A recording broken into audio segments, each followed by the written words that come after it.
Dios le bendiga, amados hermanos.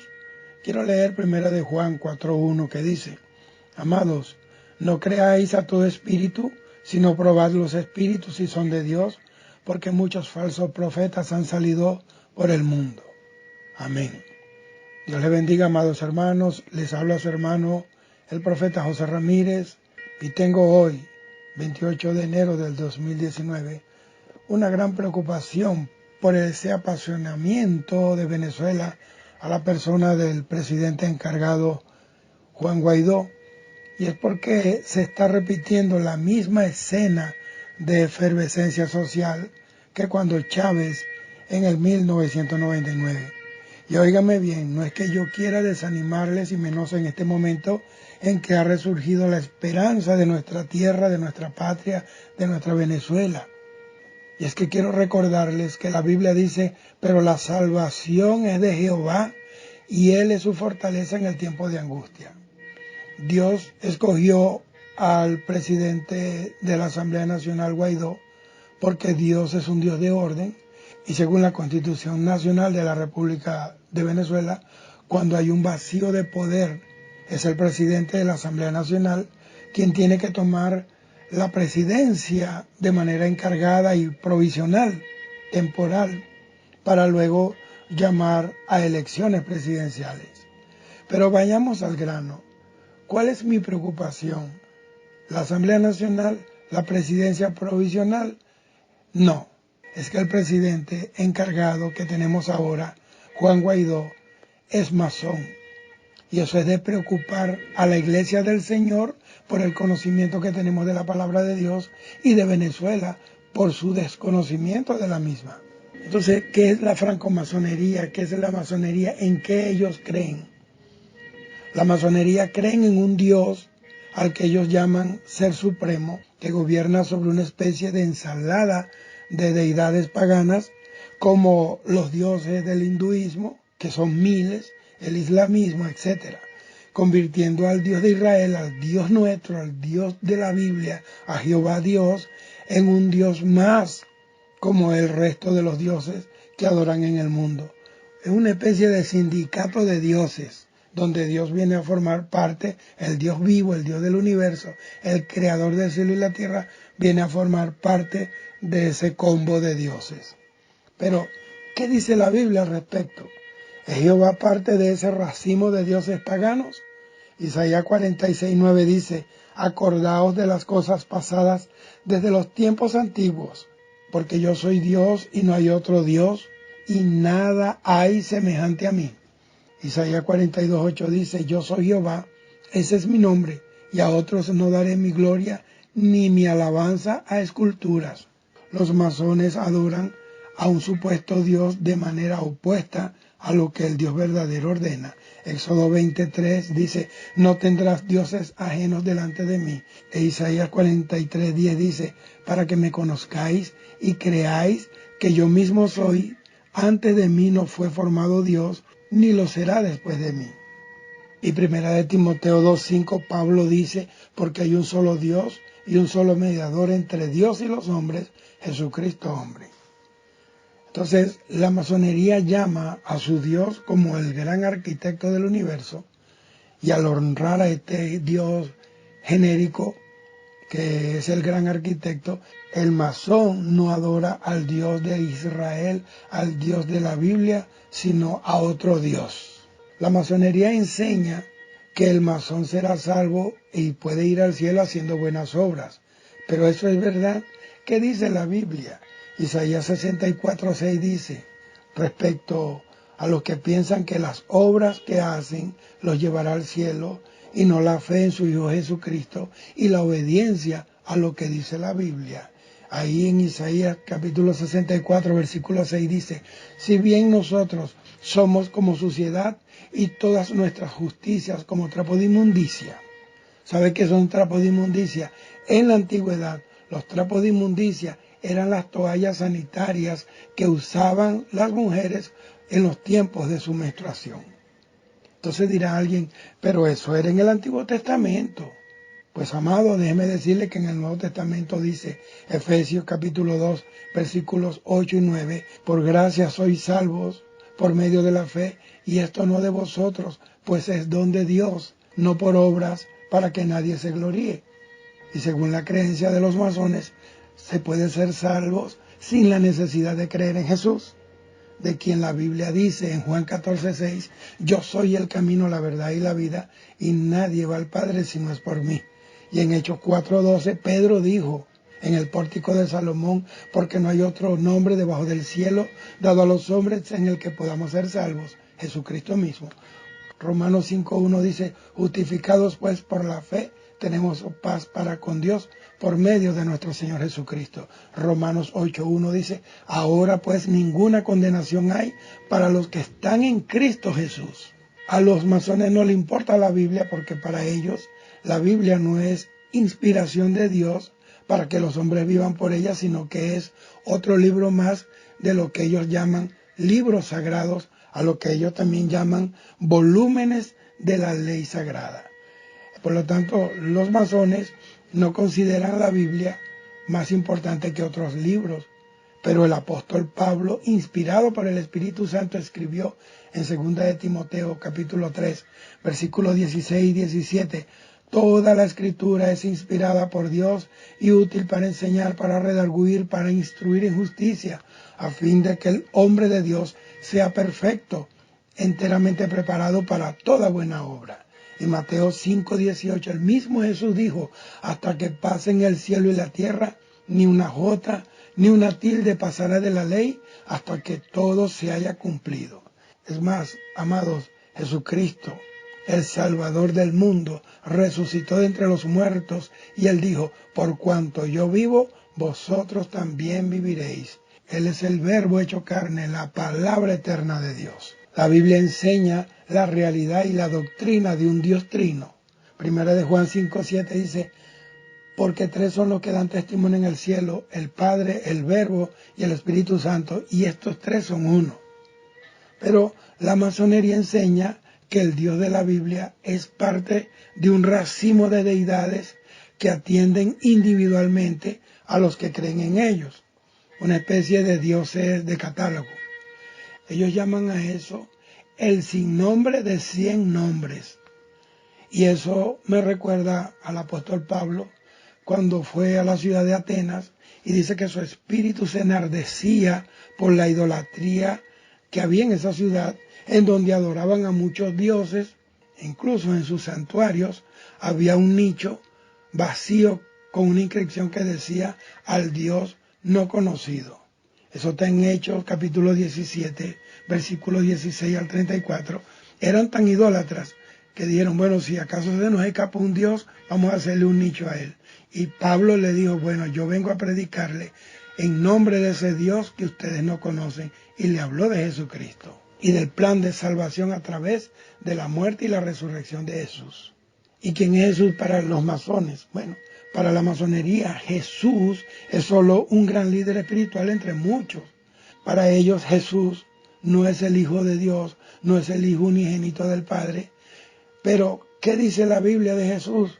En Juan 1:14 dice, y aquel Verbo, hablando de Jesús, fue hecho carne y habitó entre nosotros, y vimos su gloria, gloria como la del unigénito del Padre, lleno de gracia y de verdad.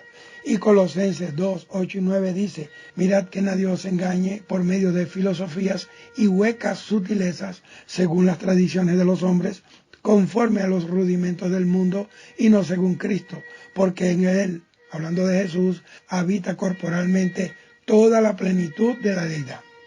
Pero en cambio para los masones, Jesús no es uno de los tres miembros de la Trinidad Divina, el Dios hecho carne, sino que Jesús fue creado por un Dios inferior llamado Ladabot, que es un Dios de rango menor, de ese sancocho de dioses que ellos creen que existen y que se hizo humano en la persona de Jesús.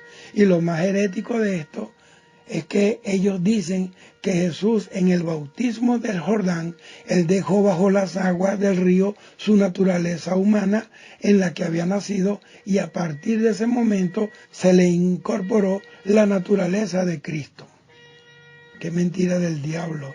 Si los reyes del oriente le dijeron al llegar a Jerusalén al pueblo: ¿dónde está el rey de los judíos? Porque hemos venido a adorarle. Y dice que cuando entraron en la casa en donde estaba el niño, dice que se postraron y lo adoraron a él, a Jesús. Dice lo, un artículo determinado neutro, lo, no dice los, sino lo, a él. No a María, ni a José, ni a los bueyes, ni a nadie. Solo a él, solo Cristo. Esa historia está en Mateo capítulo 2. Ahora, el niño tenía 2 años de edad, aproximadamente según el cálculo de la aparición de la estrella a los reyes del oriente. Y Jesús fue bautizado 28 años después. Incluso Isaías, unos 750 años antes del nacimiento de Jesús, dijo en Isaías 9:6: porque un niño nos es nacido, hijo nos es dado, y el principado sobre su hombro, y se llamará su nombre, óigalo bien, admirable, consejero, mire, Dios fuerte, Padre eterno, príncipe de paz. La Aldabot, ¿quién es? La Aldabot es Lucifer. El masón que oiga esto sabe que es verdad lo que yo estoy diciendo. Por estas razones, amados hermanos, la masonería no se puede considerar una religión cristiana, porque el centro de su adoración no es el Dios de la Biblia, ni la salvación la tienen en Jesucristo y en su obra expiatoria. Cuando la Biblia dice en Hebreos 12:2, puesto los ojos en Jesús, el autor y consumador de la fe, el cual por el gozo puesto delante de él sufrió la cruz, menospreciando el oprobio, y se sentó a la diestra del trono de Dios. La masonería es una secta peligrosa y muy poderosa en el mundo entero. Ellos fueron los grandes impulsores de las revoluciones desde su aparición en el 1717. Y casi todos los próceres, óigame bien, casi todos los próceres de Venezuela, Bolívar, Miranda, todos ellos, la mayoría de ellos eran masones, y la masonería, amados hermanos, y Venezuela, quiero que sepan, es una rama del satanismo. Los masones adoran a través de la naturaleza. Ellos dicen, por ejemplo, que adoran a Dios a través del sol, cuando Dios dice claramente cómo se debe adorar, que es en espíritu y en verdad, y que solo se adora a través de la fe en Jesucristo. Y solamente a través de Jesucristo se llega al trono de la gracia. Tanto los caballeros templarios, los Rosacruz, los Illuminati y los masones están estrechamente relacionados entre sí. Inclusive José Smith, el fundador de los mormones, era masón. Pero volvamos, amados, a la masonería. ¿A quién adoran los masones?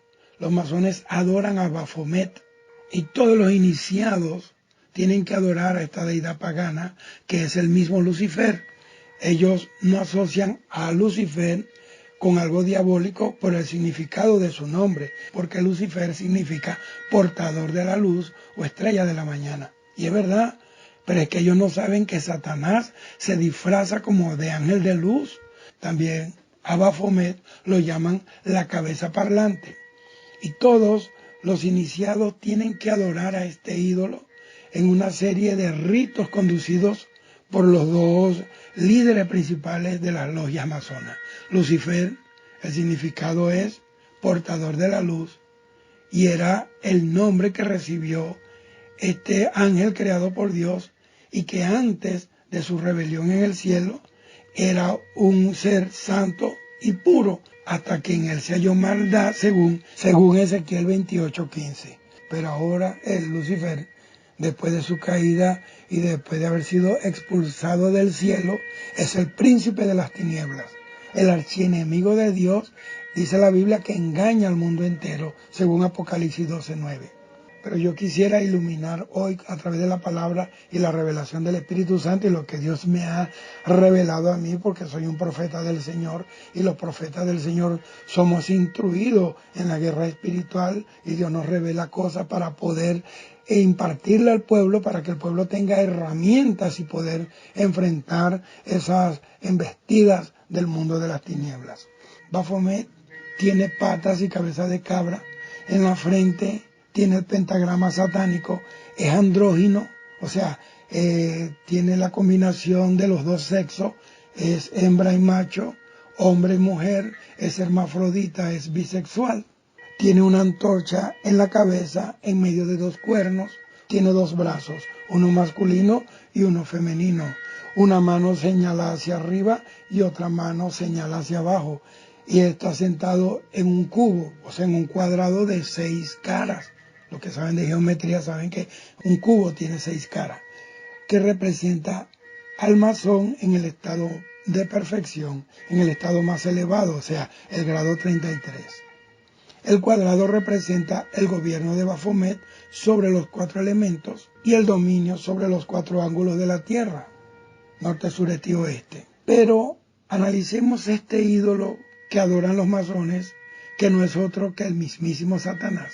Veamos, las patas y cabeza de cabra representan la rebelión de Lucifer contra Jehová Dios, y este hace la representación de Azazel, que es el macho cabrío que era soltado para vagar en el desierto, impregnado de toda la inmundicia y los pecados del pueblo. Es decir, que Satanás es el portador de todos los pecados que alejan al hombre de Dios, de su creador. La antorcha entre su cabeza representa a Baphomet como la fuente de toda sabiduría, sin necesidad de buscar a Dios. Generalmente esta antorcha tiene que ver con la revelación de todas las ciencias ocultistas. La Biblia habla en Apocalipsis de una iglesia donde estaba el trono de Satanás. Esta fue la tentación de Eva, el árbol de la ciencia del bien y del mal. Dice, te harán como un Dios. Los dos cuernos representan, un cuerno representa la adoración a él. Mateo capítulo 4, él le pidió a Jesús que lo adorara. Y el otro cuerno representa la fuerza que él emplea para esclavizar al ser humano. Isaías 14, 17 dice que a sus presos nunca él les abrió la cárcel. En cambio Jesús dijo en Isaías 61, 1, el Espíritu de Jehová está sobre mí para proclamar libertad a todos los cautivos. Veamos de nuevo Baphomet. Baphomet es andrógino, que es bisexual, tiene ambos sexos, es hermafrodita, ya que su torso es masculino, pero tiene pecho de mujer. Baphomet es desde la antigüedad la perfecta propaganda a la igualdad de género, esa que están promoviendo hoy en el mundo. Inclusive gobiernos están promoviendo la igualdad de géneros. Y eso viene del diablo, eso es el deseo de Satanás de tergiversar el programa de Dios, de desdibujar el diseño original de Dios. Entonces el torso masculino y los pechos de mujer también representan la unión en cuanto al propósito de Satanás, del anticristo y la gran ramera. Porque el mundo entero ha sido amamantado por muchos años por este sistema pagano y herético. Incluso la Biblia dice que los reyes de la tierra han bebido del vino de su fornicación. La masonería entonces es el anuncio más perfecto y la propaganda del gobierno del anticristo. Ahora, el pentagrama en la frente. En la frente acá está hablando de la sabiduría satánica para hacer el mal, y esa estrella de 5 puntas, por eso se llama pentagrama. Penta es 5, 5 puntas, 5 ángulos. Esto habla que el diablo, desde la caída del hombre en el huerto del Edén, quedó bajo su dominio, y los 5 sentidos del hombre están gobernados por el pecado. Por eso es que Pablo dijo, el pecado que mora en mí. También esto nos habla de que Satanás tiene como propósito principal batallar y guerrear en contra de los 5 ministerios que Dios entregó a la iglesia. Esos son apóstoles, profetas, evangelistas, maestros y pastores. Y también eso del pentagrama habla que Satanás tiene un dominio otorgado por el pecado del hombre sobre los 5 continentes de la tierra. Por eso primera de Juan 5:19 dice, el mundo entero está bajo el maligno. Miren, hermanos, cuando un masón va a hacer su iniciación en el grado 29, se le presentan 2 crucifijos, el de Baphomet y la cruz de Cristo. Y el iniciado en ese rito va a decidir, se va a escoger uno de los 2 crucifijos. Entonces acá él va a rechazar expresamente a Cristo al escoger a Baphomet. ¿Por qué? Porque le dicen, la cruz de Cristo es símbolo de muerte y de derrota, Y la cruz de Baphomet es que es de forma de X, es símbolo de la luz y de la sabiduría. Y el iniciado pues escoge el crucifijo de Baphomet y literalmente pisotea la cruz de Cristo. Y desde ese momento está expresando su total rechazo a Cristo y su entrega voluntaria al demonio, a las tinieblas, a Satanás. Ahora, escuchen esto. Los masones usan un delantal y ese delantal que usan los masones representa las hojas de higuera que se hicieron Adán y Eva en el Edén para cubrir su desnudez. Este delantal representa que los masones no tienen nada de qué avergonzarse delante de Dios y que ellos cubren sus pecados con el delantal de las buenas obras y del servicio. Recuerden que el delantal es una pieza que se ciñen las personas para ofrecer algún servicio, como el cocinero, la cocinera, como la bata del médico, etc. Esa es la realidad de la masonería, hermanos míos. El presidente que Dios pondrá sobre Venezuela, una Venezuela herida, maltratada, subyugada por la tiniebla, no puede ser un masón, una religión, una rama, uno de los tentáculos del satanismo, que no adora a Dios, al Dios de la Biblia y que está ligado a Satanás. Este presidente provisional, Juan Guaidó, solo abrió el camino para el que ha de venir, el cual Dios tiene preparado para cuando llegue el momento, y él va a gobernar a Venezuela de acuerdo a la voluntad de Dios, porque será un hombre lleno del Espíritu Santo de Dios. Ahora, ya no estoy hablando que es un pastor, porque esa es otra loquera más, ahora los pastores lanzándose a presidentes. Dios no llamó a ningún pastor, a ningún cristiano a predicar política. Dios llamó a los pastores a pastorear la iglesia, a apacentar la grey y a prepararlos para entrarlos en el reino de los cielos. Dios no llamó a ningún pastor a abandonar los altares para irse detrás de una silla de gobierno, de presidencia, de gobernación o de alcaldía. La iglesia está a punto de ser levantada y la Biblia dice que cualquiera que milita no se enrede en los negocios de esta vida con tal de agradar a aquel que lo tomó por soldado. Es tiempo de que ya el pueblo de Dios abra los ojos. Y por eso Dios me ha inquietado. Y yo sé que a muchos quizás esto no les va a gustar, pero yo no tengo la culpa de que Dios me haya hablado y que Dios me haya dicho: mi siervo, quiero que le hables a mi pueblo, quiero que alertes a mi pueblo, porque el enemigo quiere siempre meter una cabra. Ustedes saben el dominó cuando meten una cabra. Entonces el diablo siempre va a querer meter una cabra en el juego de Dios. A Dios nadie le sabotea su propósito ni su juego. El juego está trancado. La iglesia ganó. Venezuela se levantó, el diablo quedó derrotado, los cubanos se van, el diablo se va de Venezuela, se va a las tinieblas y comienza a resplandecer la luz. Quiero que oremos. Padre, en el nombre de Jesús, tú lo sabes, Dios, que me has enviado a enseñar esto y hablar de este tema, que quizás para muchos será novedoso, para otros será odioso, para otros será como, le sonará como que yo no quiero a Venezuela. Yo no tengo la culpa que usted me haya hablado. Yo no tengo la culpa de que usted me haya enseñado la palabra. Yo no tengo la culpa de que usted me haya instruido en el conocimiento de la guerra espiritual. Padre, pero para eso estamos aquí. Señor, yo te pido que toda tiniebla, que todo plan del diablo sea quebrantado. Porque yo sé que usted está usando a este hombre. ¿Cómo usaste, Señor, al sirio Naamán, que era un pagano? ¿Cómo usaste a Ciro, que era un pagano, Señor, del imperio persa? Pero yo te pido, Señor, que tú abras los ojos de tu pueblo y que tu pueblo ponga su corazón en tus manos, Señor. Asimismo, como Juan el Bautista abrió el camino para que viniera Jesús, este hombre, Juan Guaidó, está abriendo el camino para que venga el próximo presidente que está preparado por tu Santo Espíritu. Cuando a Juan le preguntaron: Señor, ¿eres tú el Cristo? Hay que esperar al otro. Él dijo: yo no soy. Hay uno que viene tras mí, el cual es primero que yo y es más grande que yo. Señor, yo sé que tú tienes a este hombre preparando su corazón, Señor, llenándose de tu paz, de tu gloria y de tu gracia para guiar a Venezuela bajo la dirección de tu Santo Espíritu, así como David guió al rebaño de Israel. El rapto está a la puerta, pero antes de eso, Dios va a traer respiro a Venezuela y restauración de esta nación.